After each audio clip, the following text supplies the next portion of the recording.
The type of ownership you have over your property can cause massive problems if you were to pass away. Specifically, if you own that property on your own as a joint tenant or a tenant in common. And these distinctions alone can cause complete chaos when you're trying to sell your property in your later years, or heaven forbid, when the property is sold in an estate sale. If you're selling a property for a loved one that has passed on, or if you have aging parents and you want to make sure their estate is secure, you had better understand every detail in this video, because I'll be covering how you may be able to avoid having a property take months or even years to go through the probate process, and what you can do to set yourself up for an easier time with your estate. Whether it's for your aging parents, who probably, let's face it, won't listen to the suggestions that I'm about to teach you here, or if it's for your own estate, you can set things up right now to make things a whole lot easier for your loved ones when it comes time to settle your estate. Yeah, just following these simple steps will remove tons of burden and time wasted for your children when the time comes. So subscribe to the channel if you like education about BC real estate, and click the like button for lessening the burden on your own children whenever they inherit all of your wealth. But in all seriousness, my team and I specialize in this sort of residential real estate, particularly with estates, aging seniors, and yes, power of attorney sales. So if you need help navigating through a sale like that, don't hesitate to book a call with me right now using the link in the description below at a time that works best for you. Now let's get on to learning about estate sales and how you may be able to avoid one altogether. Or more specifically, how you may be able to avoid having a property be subject to achieving probate. Probate is the process of validating a will or an estate. Its steps involve going through the courts, and if a person who passes away owns a property, it's most common that the property will be part of that estate, and it cannot be sold until probate is granted. I've seen simple probates go through the courts in as little as about 3 months, and others take years. Most commonly though, from the time of passing, in order to get a property on the market and sold, the loved ones or the estate, whoever's taking care of that property, the executor, they likely will have to wait between 6 and 9 months, or quite often more, in order to get to a spot where they can safely dispose of the property. And if you're the executor, over that time, it will likely fall upon you to maintain that property for as long as it takes to achieve probate and then sell. This may, of course, include maintaining the property, eventually cleaning it out, but it could also be your responsibility to pay the mortgage, the insurance, and the property taxes. So there's an argument that it may be beneficial to the estate and to the family to keep that property out of the estate. If the property is owned by a single owner, then well, probate will most likely apply. But if the property is owned by, say, a married couple, then you have to go and check the title to see how the property was registered when they bought it originally. This could be either as joint tenants or tenants in common. Tenants in common is the easiest to understand, with each owner having a defined amount of interest in ownership, say maybe 50-50.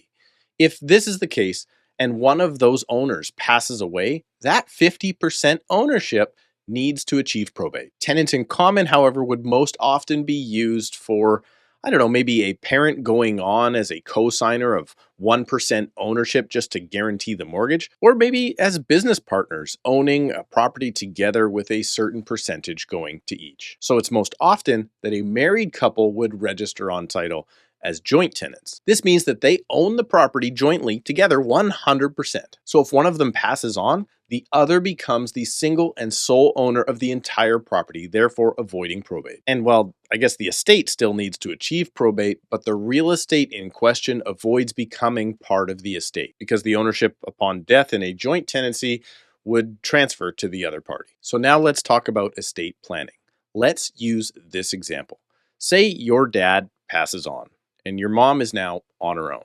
She wants to stay in the house and keep her independence. But she has now gone through it, and she's just learned how stressful it can really become dealing with probate. And you as her child also know how much work it is to take over dad's old duties of, cutting the lawn every week. So you and your mom both see the benefits of being able to sell the home quickly if she were to pass. Well, in this scenario, mom may want to put you on the title as a joint tenant and not a tenant in common. This way, if mom were to pass, you would now become the sole owner and you could sell the property right away. Now, of course, this brings up other issues like, do you have multiple siblings that may benefit from the estate? And would that cause arguments within the family?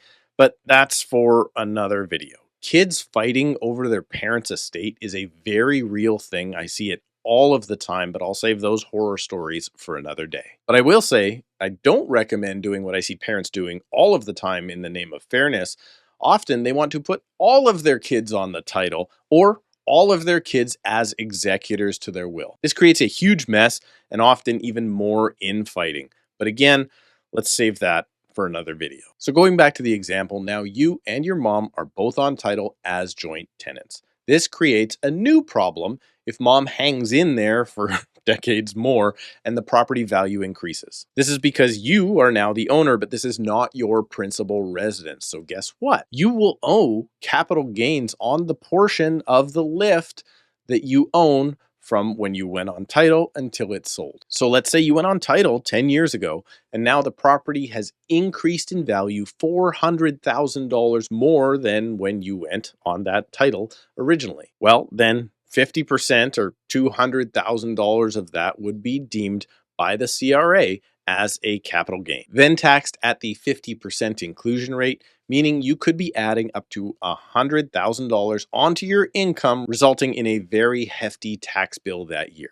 Now, for this step, you're going to want to get legal advice and talk to a lawyer, but it's my understanding that this can actually be avoided if performed in a very specific way. The day you go on title with your mom, you should ask the lawyer that's doing the work for you to also draft a beneficial, or what we call a bare trust agreement. This is a document that lays out the fact that although, yes, you are going on as an owner of the property, you are doing it for the purposes of basically being a trustee. And the beneficial ownership of that property still falls 100% with your mother. If done correctly with the right paperwork, this should, in theory, keep you away from the CRA and potentially owing that capital gain. At the same time, you're probably going to want to then get some sort of advice on Vancouver's empty homes taxes, because again, you're going on as a registered owner, and BC's speculation tax. I've heard horror stories of these applying to homes that they're not meant to apply to because of fine print and the fact that not all the owners live in the homes. Another tax that may interest you,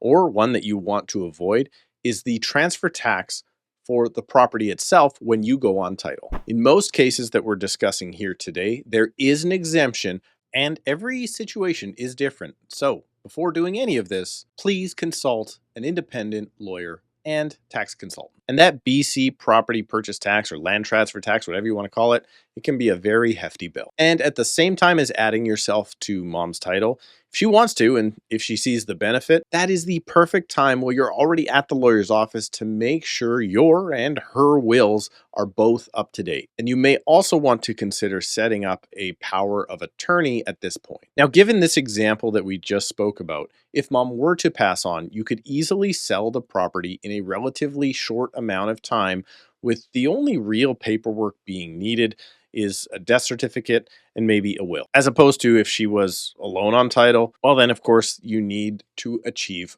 probate. And the person named in the will as the executor, they are the ones who will eventually have the ability to sell the property. But as a really quick warning, before you do all of this, before you think this is just simple and a really easy thing to do, you're going to want to either speak to the bank, your bank, or a mortgage broker to find out if there are any implications to you if you do go on title. Because as you are on multiple titles, even if there's debt or not, it may impact your own borrowing ability in the future if you wanted to then upsize, buy a rec property or an investment property. And the last thing you're going to have to know is where to discover which way the property is registered. To do that, check out this video right now to learn how to read a real estate title in British Columbia.